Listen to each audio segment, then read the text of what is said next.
40 ปีแห่งการพัฒนาของเขื่อนไฟฟ้าน้ำงึมหนึ่งในการพัฒนาเศรษฐกิจสังคมของชาติไฟฟ้าแม่นปัจจัยพื้นฐานเพื่อประกอบส่วนเข้าในทุกของเขตเวียกงานเป็นต้นเวียกงานอุตสาหกรรมกสิกรรมชลประทานการบริการการประมงรวมทั้งการท่องเที่ยวและการนำใช้เข้าในชีวิตประจำวันของแต่ละคนแต่ละครอบครัวน้ำงึมแม่นแม่น้ำสายหนึ่งที่นอนอยู่ในบรรดาแม่น้ำที่สำคัญในสปป.ลาวน้ำนอกจากจะมีความสำคัญเพื่อโลเลี้ยงทุกสิ่งที่มีชีวิตและประชาชนที่ดำรงชีวิตอยู่เลาะเลียบตามลำแม่น้ำแล้วน้ำยังมีความสำคัญเพื่อนำใช้เข้าในการผลิตพลังงานไฟฟ้านำอีกด้วยโดยอิงตามการสำรวจทางด้านวิชาการสายน้ำงึมยังสามารถนำใช้เข้าในการผลิตพลังงานไฟฟ้าที่มีกำลังติดตั้งถึง 1,600 เมกะวัตต์เขื่อนไฟฟ้าน้ำงึมหนึ่งแม่นหนึ่งในบรรดาเขื่อนที่ขึ้นกับบริษัทผลิตไฟฟ้าลาวมหาชนซึ่งมีที่ตั้งอยู่แขวงเวียงจันทน์ห่างจากนครหลวงเวียงจันทน์ไปทางทิศเหนือประมาณ90กิโลเมตรเขื่อนไฟฟ้าน้ำงึมหนึ่งแม่นเขื่อนใหญ่แห่งทับอิฐของสปป.ลาวซึ่งได้ถูกสร้างตั้งขึ้นเพื่อสนองพลังงานไฟฟ้าประกอบส่วนเข้าในการพัฒนาเศรษฐกิจสังคมของชาติในแต่ละระยะเขื่อนไฟฟ้าน้ำงึมหนึ่งแม่นหัวหน่วยผลิตพลังงานไฟฟ้าที่สำคัญของชาติซึ่งมีพระบทบาทในการคุ้มครองบำรุงรักษาซ่อมแปลงเครื่องจักรอุปกรณ์การไฟฟ้าให้อยู่ในสภาพที่ดีมีความรับประกันให้แก่การผลิตพลังงานไฟฟ้าเฮ็ดหน้าที่ในการบริหารจัดการน้ำเพื่อผลิตพลังงานไฟฟ้าอย่างมีประสิทธิผลซึ่งการระบายน้ำออกจากอ่างน้ำงึมดังกล่าวนั้นกับบนพื้นฐานการคำนึงถึงสภาพน้ำใต้เขื่อนเนาะเป็นสำคัญ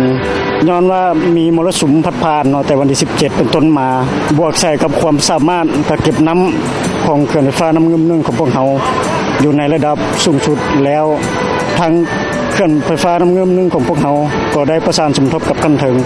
เพื่อขอระบายน้ำเพิ่มขึ้นเติมอีกบนพื้นฐานการพัวพันมายังกรมอุตุนิยมเนาะเพื่อติดตามทางสภาพดินฟ้าอากาศและก็ทางสภาพน้ำใต้เขื่อนอยู่แต่ละจุดถ้ามรสุมดังกล่าวนี้ยังปกคลุมอยู่ในคงเขตดังกล่าวนี้สิเฮ็ดให้ฝนตกสืบต่อไปอีกการระบายน้ำของพวกเราก็จะได้พิจารณาเติมอีกเขื่อนไฟฟ้าน้ำงึมยังได้เฮ็ดหน้าที่ที่สำคัญในการช่วยต้านแล้งและต้านท่วมเขตทงหาบเวียงจันทน์ตอนลุมเส้นตัวอย่างในปี 2011 ได้มีลมมรสุมและพายุหลายลูกพัดผ่านเขื่อนไฟฟ้าน้ำงึมหนึ่งยังได้เฮ็ดหน้าที่ที่สำคัญในการป้องกันและสกัดกั้นน้ำเพื่อลดพรผลกระทบจากน้ำที่จะไหลเข้าท่วมให้นาหัวสวนเขตพื้นที่กสิกรรมของพ่อแม่ประชาชนที่อาศัยอยู่เขตตอนลุม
การก่อสร้างเขื่อนไฟฟ้าน้ำงึมได้แบ่งออกเป็น3ระยะดังนี้ปี 1968 เขื่อนไฟฟ้าน้ำงึมระยะ1ได้เริ่มลงมือก่อสร้างและสำเร็จลงในปี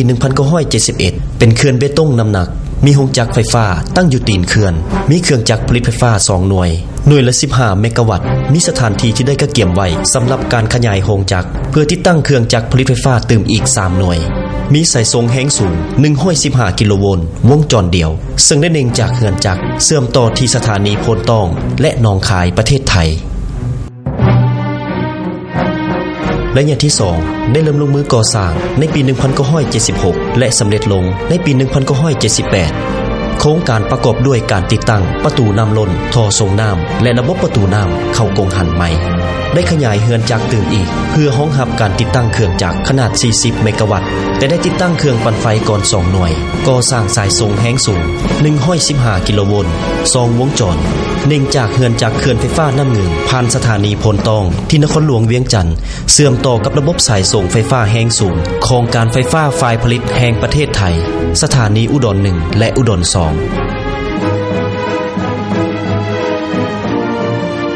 ระยะที่3ได้เริ่มลงมือก่อสร้างในปี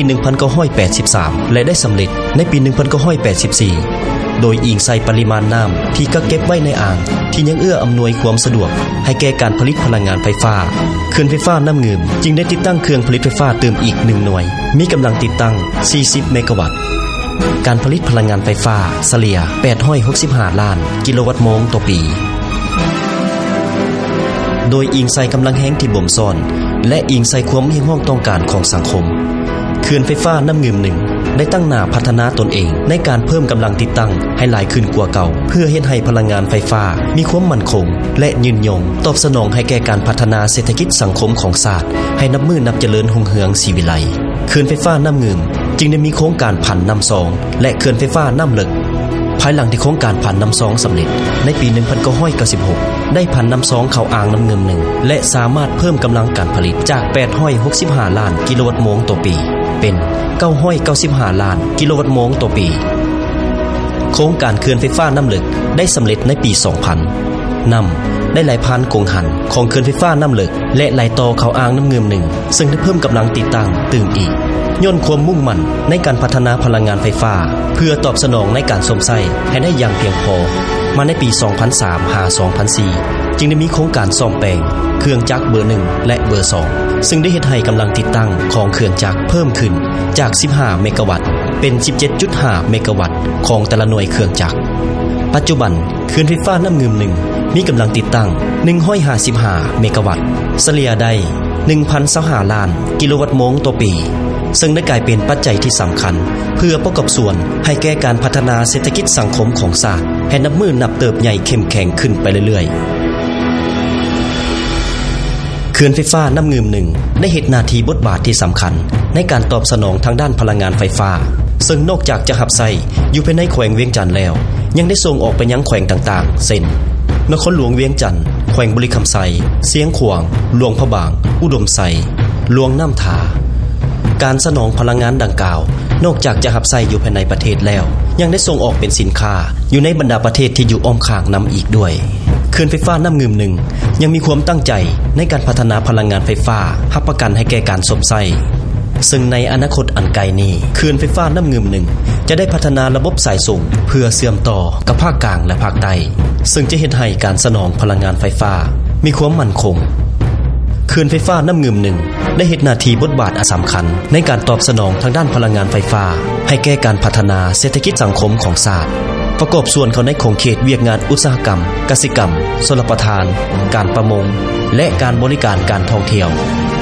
โดยคำนึงถึงความสำคัญทางด้านสิ่งแวดล้อมเขื่อนไฟฟ้าน้ำงึม1ได้เอาใจใส่ในการจัดตั้งปฏิบัติให้ถูกต้องตามมาตรฐานสากล ISO ในด้านสิ่งแวดล้อมเป็นต้นการปลูกป่ารักษาแหล่งน้ำสร้างความสมดุลให้แก่ธรรมชาติร่วมอนุรักษ์รักษาฮีตของประเพณีอันดีงามของชาติลาวประกอบส่วนช่วยเหลือสังคมเช่นทางด้านการศึกษากีฬาสาธารณสุขศิลปวรรณคดีและของเขตเวียกงานอื่นๆเขื่อนไฟฟ้าน้ำงึม1ของพวกเขายังได้ให้ความสำคัญต่อเด็กน้อย ที่จะเป็นผู้สืบทอดในต่อหน้าโดยภายใต้การชี้นำนำพาของคณะพรรคอำนาจการปกครองทุกภาคส่วนที่เกี่ยวข้องและการร่วมไม้ร่วมมือจากพ่อแม่ประชาชนเขื่อนไฟฟ้าน้ำเงิมหนึ่งจึงได้รับความไว้เนื้อเชื่อใจจากพรรคและรัฐบาลโดยได้รับการย่องยอจากขันถึงในระดับต่างๆเรื่อยมาพวกเขาจะบ่หยุดยั้งเพียงแต่เท่านี้โดยอิงใส่เงื่อนไขจากธรรมชาติที่ยังคงเอื้ออำนวยให้แก่การผลิตพลังงานไฟฟ้าบวกสิความมุ่งมั่นปรารถนาอันแห่งกล้าพวกเขาจะร่วมกันพัฒนายกระดับกำลังติดตั้งให้เพิ่มขึ้นจากเดิม155เมกะวัตต์เป็น195เมกะวัตต์ในอนาคตอันไกลนี้ด้วยความภาคภูมิใจของพวกเขาที่ได้เป็นภาคส่วนหนึ่งที่สำคัญในการประกอบส่วนตอบสนองทางด้านพลังงานไฟฟ้าให้แก่การพัฒนาเศรษฐกิจสังคมของชาติพวกเขาจะตั้งหน้าประกอบส่วนและสุมทุกกำลังแหงเพื่อเฮ็ดสำเร็จตามทิศทางแผนการและเป้าหมาย4บุคลุที่กองประชุมใหญ่ครั้งที่9ของพรรคได้วางไว้ตั้งหน้ายกระดับความรู้ความสามารถทางด้านเทคนิคการคุ้มครองบำรุงรักษารับประกันให้แก่การผลิตพลังงานไฟฟ้าควบคู่กับการปกปักรักษาสิ่งแวดล้อมให้ได้มาตรฐานสากลเพื่อผลิตพลังงานไฟฟ้าที่สะอาด